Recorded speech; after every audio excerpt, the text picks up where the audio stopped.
Mga kaibigan sa Facebook, medyo tinanghali po tayo.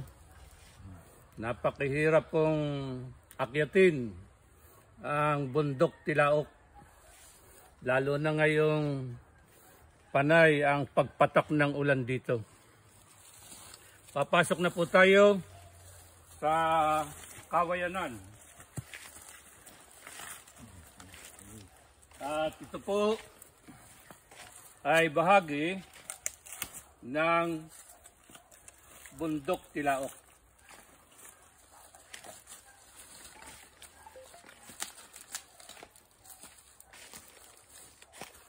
Ang lugar po na ito ay gustong-gustong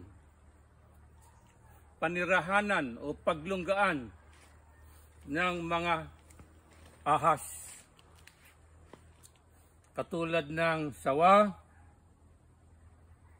ng king cobra at almoranin.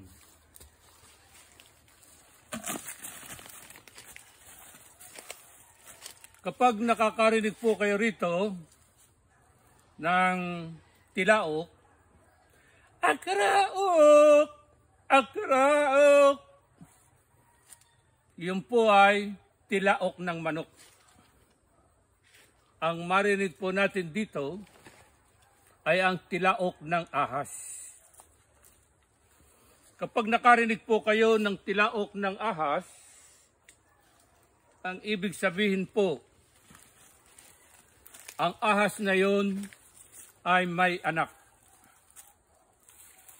Kapag sinabing may anak, mabangis at mabagsik siya. Ang pagtilaok niya ay babala sa sino mang dadako sa lugar na ito na iwasan ang lugar na ito. Dahil gagawin at gagawin ng inahing ahas na bigyan ng proteksyon ang kanyang mga anak na ahas.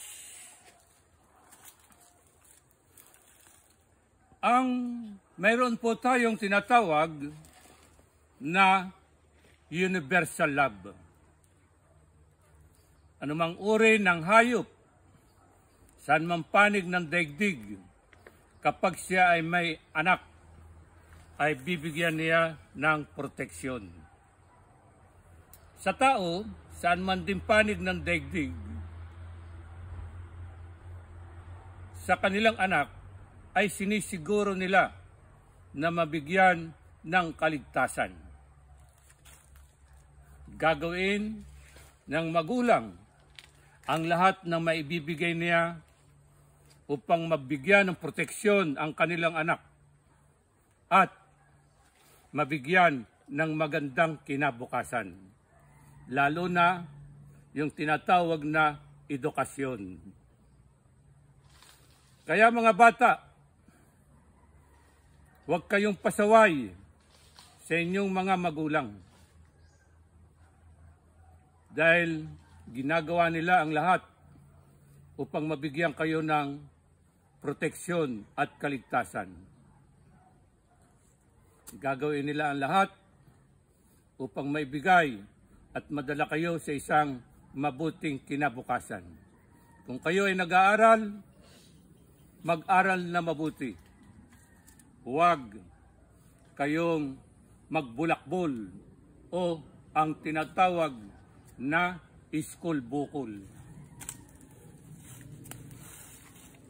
Yan ang mensahe ng lugar na ito, ang bundok Tilaok.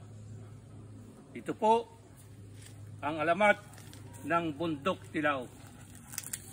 Tularan po natin ang mga hayop, ang mga tao na kapag may anak, lahat ibibigay ang kanilang mga magagawa, mabigyan ng kinabukasan at proteksyon.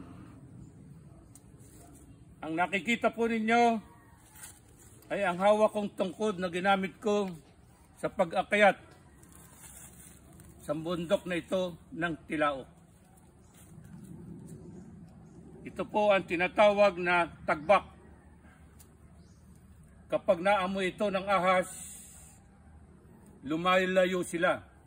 Ayaw na ayaw nilang ang amoy ng tagbak na ito. Ito po ay tinatawag na giant na luya. Ang bunga ay kung hinog na ay madilaw at ang laman ay kulay gray na ang lasa ay matamis na maasim. Kumbaga sa isang lutuin, sweet and sour. Sandali lang po kami rito sa lugar na ito. Baka may tumilaok na ahas at kami habulin. Salamat mga ka-Facebook. Isang pagpupugay muli sa inyo ang ibinibigay ko sa inyo. Sana nagustuhan ninyo ang panibago kong vlog. Salamat po at sa lahat ng ating inaakalang naninirahan din sa pook na ito. Salamat po.